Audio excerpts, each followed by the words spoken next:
You know that sinking feeling, pun totally intended, when you turn on the tap and instead of draining away, the water just sits there? Or even worse, it actually starts backing up? Yeah, it's a universally stressful dilemma. Suddenly, your kitchen or bathroom is completely out of commission and you need a fix fast. But then you call in the pros. They start throwing around all these industry terms, and suddenly you're faced with a choice you didn't even know you had to make. Well, welcome to this explainer. Today we're going to demystify professional plumbing solutions, and specifically, we're focusing on the two absolute heavyweights of drain cleaning: power rodding and hydrojetting. By the time we're done here, you're going to know exactly what these methods do and exactly when to use them. So, picture this. You've got a plumber standing right there in your kitchen, presenting you with two very distinct options to fix your backed-up sink. Option A is rodding. Option B is jetting. And as a homeowner, honestly, it's incredibly confusing. You just want the water to go down the drain. What are you actually paying for with these two different methods? Do they basically do the same thing? Does one work better than the other? Well, we are going to break down the science and the strategy behind both of them. That way, you can understand exactly what's happening inside your pipes and make a really informed decision about your home's plumbing. All right, let's meet contender number 1, power rodding. Think of this method as a highly targeted mechanical intervention. The name of the game here is physical disruption. Power rodding uses specialized equipment, basically a mechanical tool, that is physically pushed right down through your drain line. I actually like to think of this as a surgical strike. It isn't trying to clean the whole entire pipe. It's just designed to physically disrupt and clear out very specific obstructions. We're talking about those small, nasty masses of hair, stubborn grease plugs, or compacted debris that just get wedged in one particular spot. The tool goes in, finds the plug, and mechanically breaks it apart so the water can finally flow again. So when exactly is this the right tool for the job? Well, first off, it's absolutely perfect for localized blockages. If you know exactly where the clog is and it's just one localized mass, rodding is almost always your fastest path to restoring flow. Second, it's great for mechanical or partial blockages where you really just need to punch a hole right through the debris. But here's perhaps the most important point of all. Power rodding is incredibly useful when you're dealing with unknown or fragile pipe conditions.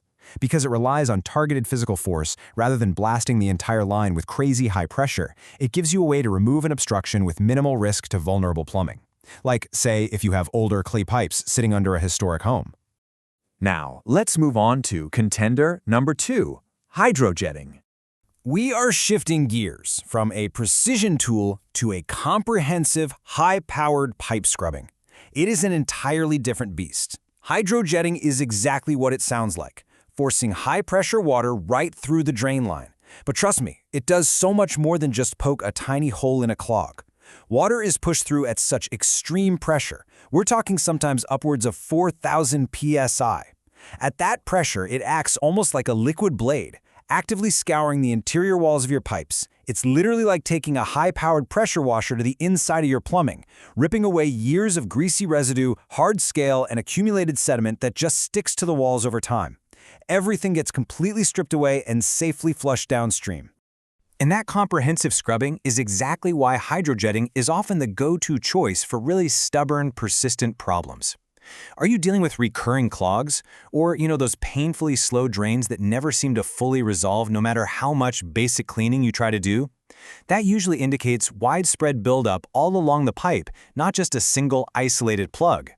Because hydrojetting cleans so thoroughly, scrubbing those walls entirely clean, it significantly reduces the chances of those repeat problems popping back up in the future. It doesn't just clear the line, it resets it entirely. All right, so that's the tale of the tape, the core differences. We've seen both contenders in action. Let's put them head to head. Notice the real distinction here. Power rodding is your precision striker. It primarily addresses the localized obstruction and just breaks up the immediate plug. Hydrojetting, on the other hand, is your comprehensive solution. It completely obliterates the obstruction and it washes away all the surrounding buildup. That's the fundamental difference in their approach, right? Power rodding is your quick, efficient problem solver for a single compact clog. Hydrojetting is your reset button for long-term pipe cleanliness, handling all that heavy, widespread buildup that chokes off flow over a long period of time. Which brings us to the diagnostic approach, choosing the right method. Now that we understand the tools, how do we actually know which one to use? Well, let's shift into diagnostic mode for a second. Just like a doctor looks at symptoms to prescribe the right medicine, a plumbing professional looks at the symptoms of your drain to choose the exact right method. Let's walk through these basic if-then scenarios. If your symptom is a concentrated obstruction, like say a really compact plug of debris or hair, then your recommended method is power rodding. It restores flow super efficiently. But if your issue is driven by grease accumulation and oily residue, you definitely want hydrojetting. That high pressure scours the interior and completely removes that lingering sticky film. And finally, if your line is repeatedly backing up after supposedly being cleared before, or if it's constantly slow, that clearly points to persistent buildup along the pipe walls. Once again, hydrojetting is the clear winner there for its massive thorough cleaning advantages. But wait, hold on. It's actually not just about the clog itself. Even when both methods are technically on the table, the absolute safest route depends heavily on site-specific risk factors. Pipe material is a huge one. Do you have older clay pipes, newer PVC, maybe cast iron? The age and the overall condition of your plumbing matter immensely here. High-pressure water from hydrojetting is incredibly effective, yes, but it could be really risky for older, fragile clay pipes. You also have to consider the clog location itself, plus potential external factors like sneaky tree root intrusion in your outdoor lines. This is exactly why blindly guessing is dangerous, and having a professional assessment done is absolutely vital. So, what does that professional assessment actually look like in practice? Here is the exact step-by-step process a pro is going to follow to make sure they protect your home. First, they assess the pipe's material, its age, and its vulnerability. Next comes the really fascinating part. They conduct a video inspection. They literally send a little camera right down the line to locate the exact source and nature of the clog. This takes the guesswork out entirely. You can see exactly what's going on. Finally, armed with that hard visual evidence and their knowledge of your pipe's condition, they select the safest, most effective clearing method for your very specific situation. As we wrap up this explainer on these two methods, I want to leave you with an absolutely crucial piece of insight from the source material. Clearing the clog is really only part of the solution. Preventing recurrence is the real goal here.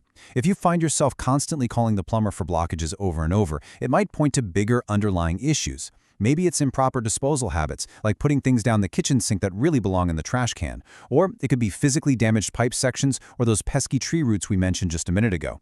In those cases, honestly, just rodding or jetting is basically a band-aid. Actually preventing recurrence might require real repairs or a shift in how waste is handled in your home. Which leaves us with one final, provocative question to ponder today. Is your drain just temporarily unclogged, or is it truly clean? Power rodding might give you that quick, targeted relief you need for a sudden plug. But if you are constantly battling slow drains and recurring issues, hydrojetting might just be the deep clean your system desperately needs. The next time you're faced with a backed up sink and a plumber asks if you want to rod or jet the line, you're going to know exactly what's at stake. Thanks so much for joining me on this explainer, and hey, here's to healthy, free-flowing pipes.